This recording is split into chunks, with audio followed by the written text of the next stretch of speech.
Imperative sentence ಆಜ್ಞಾರ್ಥಕ ವ್ಯಾಖ್ಯೆ a sentence which denotes command or request, command, order, ಆಜ್ಞೆ and request is called an imperative sentence. ಅಂದ್ರೆ ಆಜ್ಞಾರ್ಥಕ ವ್ಯಾಖ್ಯೆ ಅಂತಂದ್ರೆ request ಅಂತಂದ್ರೆ ವಿನಂತಿ, ಆಮೇಲೆ command ಅಂದರೆ ಆಜ್ಞೆ, ರಿಕ್ವೆಸ್ಟ್ ಅಂದರೆ ವಿನಂತಿ. ಆಜ್ಞೆ ಮತ್ತು ವಿನಂತಿಯನ್ನು ಸೂಚಿಸುವ ವ್ಯಾಖ್ಯೆಗಳಿಗೆ ಅಥವಾ ಆಜ್ಞೆ ಮತ್ತು ವಿನಂತಿಯನ್ನು ಒಳಗೊಂಡಿರುವ ವ್ಯಾಖ್ಯೆಗಳಿಗೆ ಏನಂತೀವಿ ನಾವು ಆಜ್ಞಾರ್ಥಕ ವ್ಯಾಖ್ಯೆ. ಅದರ ಅರ್ಥನೇ ಹೇಳ್ತಾ ಆಜ್ಞೆ ಮಾಡುವುದು ಆಜ್ಞಾರ್ಥಕ ವ್ಯಾಖ್ಯೆ.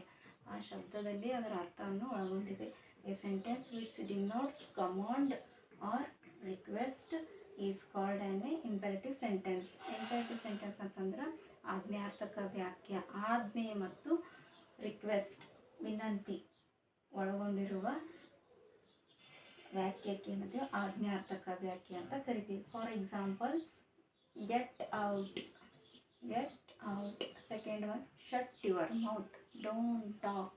Don't make noise. Please come in. Don't worry.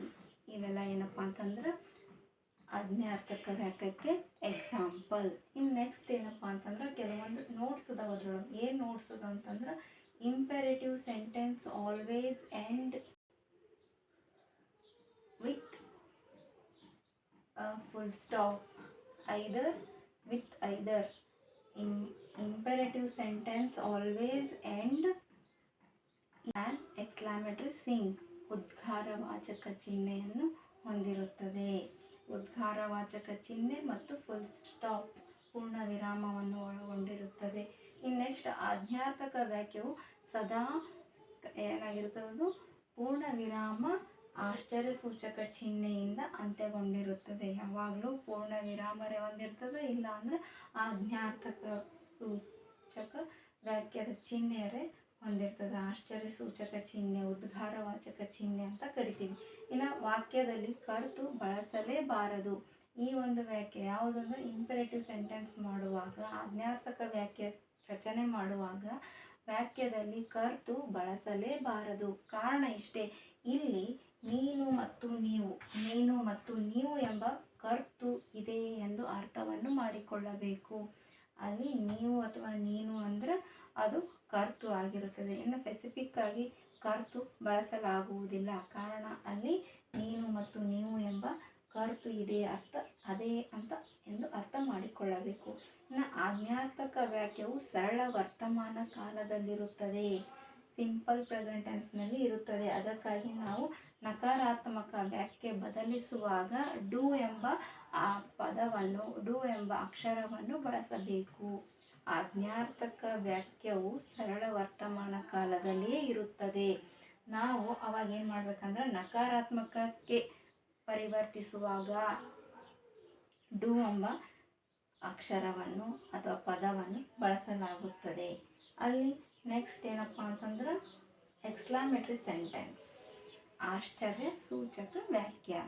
ಎಕ್ಸ್ಕ್ಲಾಮೇಟರಿ sentence ಅಂತಂದ್ರೆ ಆಶ್ಚರ್ಯ ಸೂಚಕ ವ್ಯಾಖ್ಯ.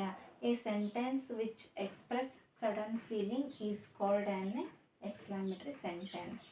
A sentence which express sudden feeling is called an exclamatory sentence. ಭಾವನೆಯನ್ನು ವ್ಯಕ್ತಪಡಿಸುವ ವಾಕ್ಯಕ್ಕೆ ಒಮ್ಮಿಂದೊಮ್ಮೆಲೆ, ಸಡನ್ ಅಂದರೆ ಒಮ್ಮಿಂದೊಮ್ಮೆಲೆ, ಸಡನ್ ಎಕ್ಸ್ಪ್ರೆಸ್ ಒಮ್ಮಿಂದೊಮ್ಮೆಲೆ ಭಾವನೆಗಳನ್ನು ವ್ಯಕ್ತಪಡಿಸುವುದಕ್ಕೆ ಏನಂತೀವಿ ನಾವು, ಭಾವನೆಯನ್ನು ವ್ಯಕ್ತಪಡಿಸುವ ವಾಕ್ಯಕ್ಕೆ ಏನಂತೀವಿ ಆಶ್ಚರ್ಯ ಸೂಚಕ ವ್ಯಾಖ್ಯ. ಒಮ್ಮಿಂದೊಮ್ಮೆಲೆ ಉದ್ವೇಗಗೊಳ್ಳುವುದು, ಒಮ್ಮಿಂದೊಮ್ಮೆಲೆ ಸಡನ್ ಫೀಲಿಂಗ್ ಮನಸ್ಸಿನಲ್ಲಿ ಹುಟ್ಟುವುದಕ್ಕೆ ಏನಂತೀವಿ ನಾವು ಆಶ್ಚರ್ಯ ಸೂಚಕ ವಾಕ್ಯ ಅಂತ ಕರಿತೀವಿ. Next exclamatory sentence example. Exclamatory sentence example first one, what a beautiful girl she is. Oh my goodness, how handsome boy he is. ಇವೆಲ್ಲ ಏನಪ್ಪ ಅಂದ್ರೆ ಎಕ್ಸ್ಕ್ಲಾಮೇಟರಿ ಎಕ್ಸಾಂಪಲ್. ನೋಟಿಸ್ ಏನಪ್ಪ ಅಂತಂದ್ರೆ ಆಶ್ಚರ್ಯ ಸೂಚಕ ವಾಕ್ಯವು ಆಶ್ಚರ್ಯ ಸೂಚಕ ಚಿಹ್ನೆಯಿಂದ ಅಂತ್ಯಗೊಂಡಿರ್ತದೆ. ಆಶ್ಚರ್ಯ ಸೂಚಕ ವಾಕ್ಯವು ಆಶ್ಚರ್ಯ ಸೂಚಕ ಚಿಹ್ನೆ ಅಂದರೆ ಉದ್ಗಾರವಾಚಕ ಚಿಹ್ನೆಯಿಂದ ಅಂತ್ಯಗೊಂಡಿರ್ತದೆ.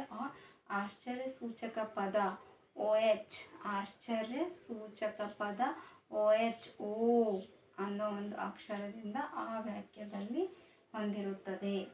ಎಕ್ಸ್ಕ್ಲಾಮೇಟರಿ ವಾಕ್ಯ, ಎಕ್ಸ್ಕ್ಲಾಮೇಟರಿ ಸೆಂಟೆನ್ಸ್. ನೆಕ್ಸ್ಟ್ ಒನ್ ಏನಪ್ಪ ಅಂತಂದ್ರೆ ಆಬ್ಜೆಕ್ಟಿವ್ ಸೆಂಟೆನ್ಸ್. ಆಬ್ಜೆಕ್ಟಿವ್ ಸೆಂಟೆನ್ಸ್ ಶುಭ ಸೂಚಕ ವಾಕ್ಯ. ಅದು ಡೆಫಿನಿಷನ್ ಏನಪ್ಪ ಅಂತಂದ್ರೆ a sentence which denotes wishes or blessings is called an objective sentence. A sentence which denotes wishes and blessing is called an objective sentence. ಕನ್ನಡದಾಗ ಏನಪ್ಪ ಅಂತಂದ್ರೆ ಶುಭಾಶಯ ಅಥವಾ ಆಶೀರ್ವಾದವನ್ನು ಸೂಚಿಸುವ ವಾಕ್ಯವನ್ನು ಶುಭ ಸೂಚಕ ವಾಕ್ಯ ಎನ್ನುವರು. ಶುಭಾಶಯಗಳು ಅಥವಾ ಆಶೀರ್ವಾದ. ವಿಶಸ್ ಅಂದರೆ ಶುಭಾಶಯ, ಬ್ಲೆಸ್ಸಿಂಗ್ ಅಂದರೆ ಆಶೀರ್ವಾದ. ಈ ಎರಡನ್ನು ಹೊಂದಿರುವ ವಾಕ್ಯಕ್ಕೆ ನಾವೇನಂತೀವಿ ಅಂದ್ರೆ ಈ ಎರಡನ್ನು ಶಬ್ದಗಳನ್ನು ಇವೆರಡೂ ಅಲ್ಲಿ ಆ ವಾಕ್ಯದಲ್ಲಿ ಸಂದರ್ಭಕ್ಕೆ ಬಳಕೆ ಆಗಿದ್ದ ವಾಕ್ಯಕ್ಕೆ ಏನಂತೀವಿ ನಾವು ಶುಭ ಸೂಚಕ ವಾಕ್ಯ. ನೋಟಿಸ್ ಏನಪ್ಪ ಅಂದರೆ ಶುಭ ಸೂಚಕ ವಾಕ್ಯವು ಪೂರ್ಣ ವಿರಾಮದಿಂದ ಕೂಡಿರುತ್ತದೆ. ಲಾಸ್ಟಿಗೆ ವಾಕ್ಯದ ಕೊನೆಗೆ ಪೂರ್ಣ ವಿರಾಮವನ್ನು ಹೊಂದಿರುತ್ತದೆ. For example exclamatory sentence example ಏನಪ್ಪ ಅಂತಂದ್ರೆ what a beautiful girl she is. Next one how handsome boy he is. Next one oh my ಗಾಡ್ನೆಸ್.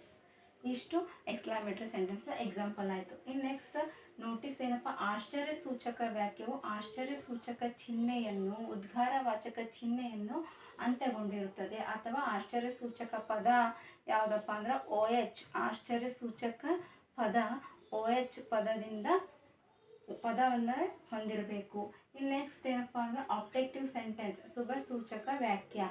ಈ ವಾಕ್ಯವು ಎಲ್ಲಿ ಬಳಸಲಾಗ್ತದೆ, ಹೆಂಗೆ ಬಳಸಲಾಗ್ತದೆ ಅಂತ ಹೇಳ್ತೀನಿ. A sentence which denotes wishes or blessing is called an objective sentence. ಏನಪ್ಪ ಅಂದ್ರೆ ಶುಭಾಶಯಗಳು ಅಥವಾ ಆಶೀರ್ವಾದವನ್ನು ಸೂಚಿಸುವ ವಾಕ್ಯವನ್ನು ಏನಂತೀವಿ ನಾವು ಶುಭ ಸೂಚಕ ವಾಕ್ಯ. Blessing and wishing, wishes and blessing ಇವೆರಡನ್ನು ಹೊಂದಿರುವ ವಾಕ್ಯಕ್ಕೆ ಏನಂತೀವಿ ನಾವು ಆಬ್ಜೆಕ್ಟಿವ್ ಸೆಂಟೆನ್ಸ್.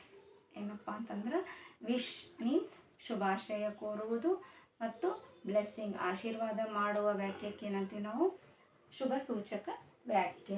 ಫಾರ್ ಎಕ್ಸಾಂಪಲ್ ಶುಭ ಸೂಚಕ ವಾಕ್ಯದಲ್ಲಿ ಒಂದು ನೋಟಿಸ್ ಅದೇನಪ್ಪ ಅಂದ್ರೆ ಶುಭ ಸೂಚಕ ವಾಕ್ಯವು ಪೂರ್ಣ ವಿರಾಮದಿಂದ ಹೊಂದಿರುತ್ತದೆ, ಪೂರ್ಣ ವಿರಾಮವನ್ನು ಕೂಡಿರುತ್ತದೆ, ಪೂರ್ಣ ವಿರಾಮದಿಂದ ವಾಕ್ಯವು ಮುಗಿದಿರುತ್ತದೆ. ಫಾರ್ ಎಕ್ಸಾಂಪಲ್ ಏನಪ್ಪ ಅಂದ್ರೆ ವಿಶ್ ಯು WISH